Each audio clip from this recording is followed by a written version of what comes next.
Hey everyone, welcome back to Geeks vs. Geeks. We are still working our way through all the good stuff we saw at PAX West this year. In this video particularly, we are talking with Adam Bromell, the co-founder and creative director at System Era Softworks, the creators of Astroneer. We are talking about their brand new game Starseeker, Astroneer Expeditions. Now before you click away and think this is just Astroneer 2, Adam wants to make it very clear that Starseeker is a whole new experience, drawing on new ideas and the desire to deliver a comprehensive multiplayer, community-driven co-op experience. This game will be different in many ways, even though it takes place in the same Astroneer universe. It takes the universe that people already know and love and pushes it into something bigger, a massively connected sandbox where players come together on the ESS Starseeker, a massive space station that is literally the heart of your journey.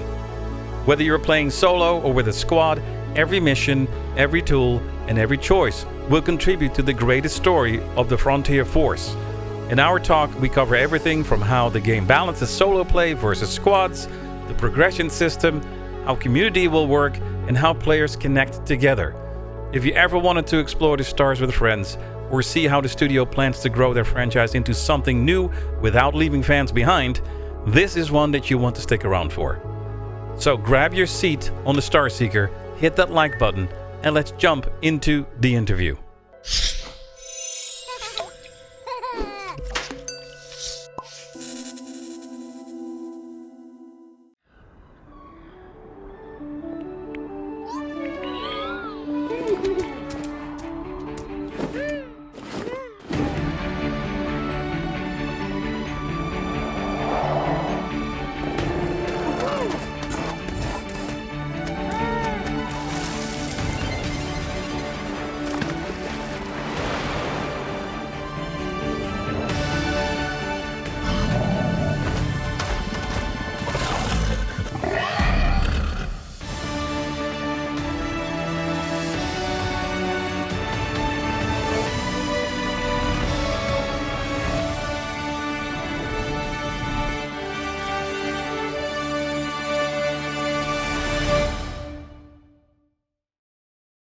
Everybody, hey, another video from PAX West. We're here at Starseeker, Astroneer Expeditions. We're here with Adam, and he's the creative director of the game. We're going to talk a little bit about the game. We just went through a demo, so we discussed a lot already. But we want to bring you in to also learn about the game that's coming up and what's important to know and what's important to forget about. It's all coming up in the next couple of minutes. Adam, thank you for talking to us. Will you please take it away, talk about the game, what it is, what it's not, and what you hope to bring to everybody with this game. Well, you set me up for such a good intro. So, what it is and what it's not. This is the next Astroneer game. It is the next Astroneer game from System Era, but it's really important to understand that this is actually not Astroneer 2. It is the next game in the Astroneer franchise overall. And like I think you experienced today, it's a completely different kind of genre of an Astroneer game. And that's why we led with the name of the game first, calling Starseeker Astroneer Expeditions, and not like Astroneer Starseeker on the other way. We really wanted to capture this idea with a name that, we actually named it after the vessel, the space station that you and all the other players are crew of as Astroneers, called the ESS Starseeker. And so that just kind of sets it up as a whole new game and a whole new experience for players to go through. Now in this game, if Astroneer is a space building survival sandbox game, ultimately this is a game about embarking on missions with your friends as crew aboard the Starseeker. And so as players, you are the Astroneers, you are part of this team of explorers called the Frontier Force. They crew the ESS Starseeker. The Starseeker is a space station that is like purpose-built for jumping to new planetary systems where its crew can embark on these expeditions to research, explore, and learn new things and uncover a bit of a narrative along the way. Okay, so it's a 4-player game. You don't have to be with 4 players, so you can also be a solo player. How does the game balance that if you play alone versus plays with 4 people? In the demo here, you said it's for 4-player demo, so it was a little harder. If you play the final game alone, will there be ways that the game is balanced out for you to play alone? Yeah, I mean, you can beat the mission that we played today, you can beat that alone as well. That's how we will practice it ourselves as developers. We played it by ourselves. And so I think it's just like, it's that intrinsic nature of a cooperative game where it becomes easier when you play with friends. But because our game is a sandbox through and through, like not just a planetary sandbox, but one that actually gives you agency right from the very top, you can actually define the kind of experience that you're going to have. So if you know that the objective or the field missions where you have, like what we did, where we brought the array to the top, is a little bit more challenging. You might pick something that's a little bit more easy for you to do on your solo run. So that's where we give you agency over that. Is that as you build this understanding of different kinds of field missions and things that you can do as a player, you'll start to understand what you should be choosing based on what you're capable of doing, based on what's in your stash back on the Starseeker, based on what you can print as a player, what you can bring with you in your backpack. Right. And that's the Starbase, the Starseeker. The Starseeker where you're at. Yeah. You say there are other people there as well. So can you do like a pickup group? Can you say, hey, I need somebody to help me out with this mission? You can definitely do that. You can looking for a group. You can definitely do something like that. Yeah. And so, like I was saying before, whether or not you log in with yourself or up to 3 other friends as a squad, there's actually going to be, hopefully, fingers crossed, 100 other people on that space station with you. Like, we're really trying to be a little obnoxious about the idea that this is a massively connected experience, a massively shared experience. And so if you do log in solo, there's multiple ways that you can look for a different group. We can matchmake you right in with another squad. You can do through emoting and see if you can team up with other people for looking for a group. And we're also doing some clever stuff, ideally behind the scenes, where if you just log in day out, or week in and week out, month in, month out, we on the back end can start to do fun things like seeing if there's other players from the public that you're crossing over with a lot. So it would be really fun to walk by Rob on the station, be like, oh, there you are again. Hey, what's going on? Even though we're not on any platform friends list or anything like that. And then every little once in a while, we might want to squad up and just go down together. Right. The game is going to be coming out on Steam. Is it also console release? Right now, it's listed on Steam. We haven't announced any of the other platforms yet. Now, we did do the reveal during the Switch 2 Direct, and so we're coming out on the Switch, but we haven't put any dates out Will yet. that be crossplay at that Definitely point? crossplay. Oh, yeah. Crossplay. Yeah, Fantastic. sure. And cross progression as well. So if you're Crossplay, cross progression. Yep. Okay, fantastic. Well, we use different tools in this game. You said we basically equip ourselves before we head out on mission, so there's different tools. Are those tools also unlocking or progressing or advancing over time? Yeah, so just like I said, like I was telling you before, every Astroneer has a sticker book assigned to them. We'll probably come up with a more science fiction-y kind of name for this. But it's this idea that like anything you can do as a player, if it's an ability that you have, or if it's an item you can engage with, or a tool you can bring down with, they all have these associated stickers. As you use them and as you do unique things with them, it actually adds progression for them along the way. And so with that, let's say, what did you use today? You used the train trucker? The train trucker, yes. So as you level that up, we can start to do new things where like maybe it buffs the ability on the next level up. Maybe we give you like the Mark II train trucker as you come along. And just let you, or we can just engage players that really love terrain trucking, where we have like terrain trucker day on the promenade of the station. That sounds like a weird one, but we could do that. So there you go. But it allows us to like track that, like how you like to engage with it, and then obviously reward you with something that is relevant to you as a person that likes the terrain trucker. Yeah. You mentioned something there about like, hey, we have a special day for something. Yeah. And when we were playing, you're talking about, it sounded really, you want to get a lot of community involvement, which it seems like as a developer, you have to put some time in that. Yeah. But can you talk a little bit more about a couple of more ideas of how you want to interact with the community to keep things interesting? One of the things we're testing right now, so the ESS Starseeker is powered by something called Stellar Residual. And Stellar Residual is a resource that you can find in the world, just like Compound and Resin from Astroneer, which also exists in our game.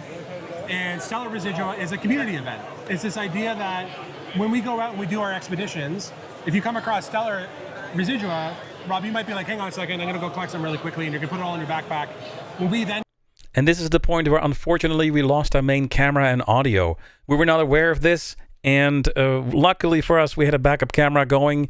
That, unfortunately, was not connected to our microphone, so the audio was not as good. However, at least we were still able to save most of the interview. So from here on, the audio will be a little less quality. We do apologize, but it's better than having nothing, and it's definitely worth staying and listening to everything Adam still had to tell us on that day.